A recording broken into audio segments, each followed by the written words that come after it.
Bonsoir bien-aimé, j'espère que ça va bien. Aujourd'hui, je viens te parler de l'obéissance.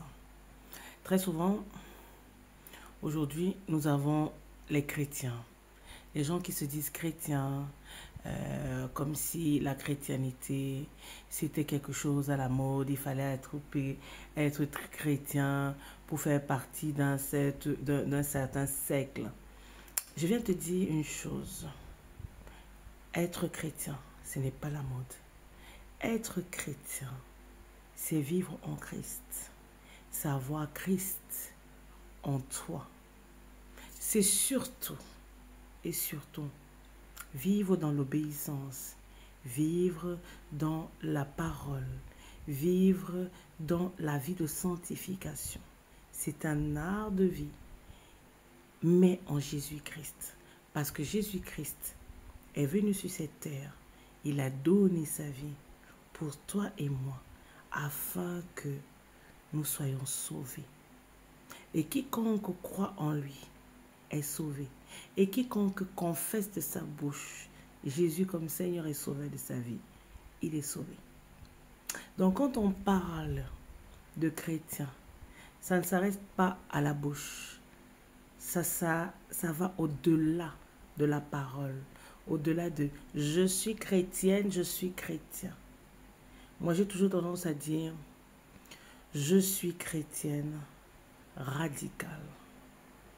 Quand je dis chrétien radical, je ne suis pas tiède. Je ne suis pas un à peu près. Je suis ce que papa m'a dit.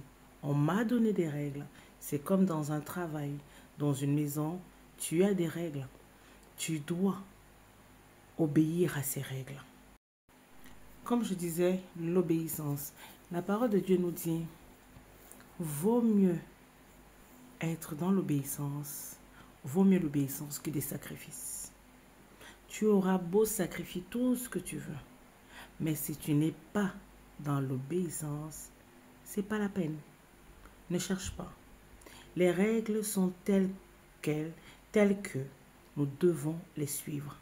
Si Dieu a dit honore ton père et ta mère, tu honores ton père et ta mère.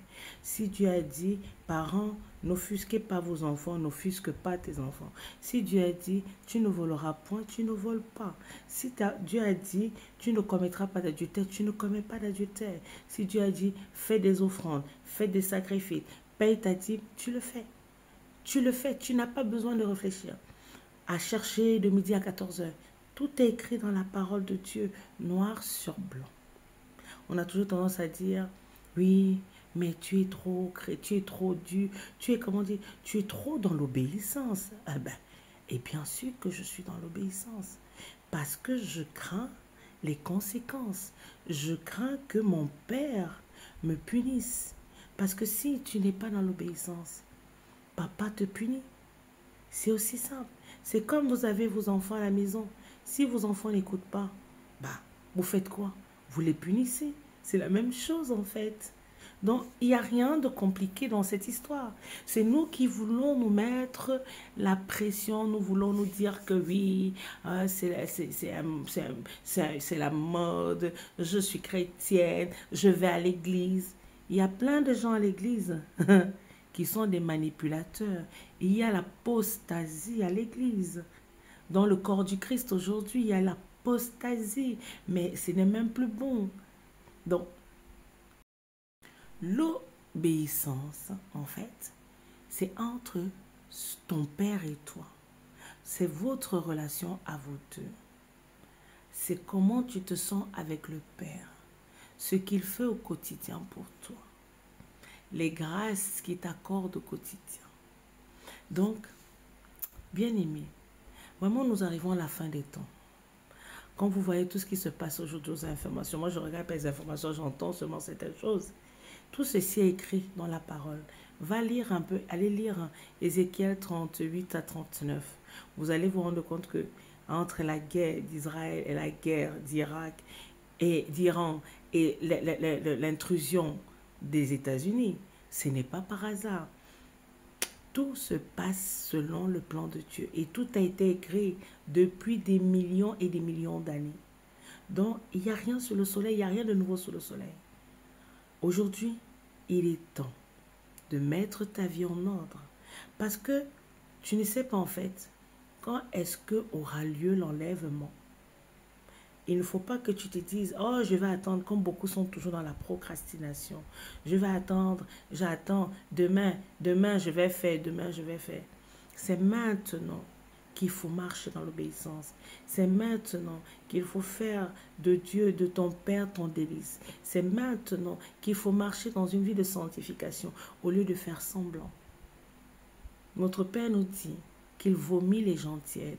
Soit tu choisis d'être dans la lumière, soit tu choisis de demeurer dans le monde. Qui dit monde, qui dit ténèbres.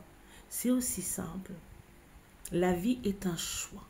Il est important que tu fasses ton choix. Où est-ce que tu veux aller?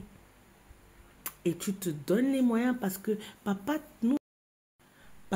nous a donné le libre arbitre. Le libre arbitre, soit de venir dans la lumière, soit de rester dans les ténèbres, soit de faire du syncrétisme, comme beaucoup le font aujourd'hui. Ne suivez pas les gens parce qu'il faut suivre. Suis celui qui vit en toi. Parce que celui qui vit en toi est plus fort que ce monde, est plus fort que les bataillons de légion des démons qu'il y a là.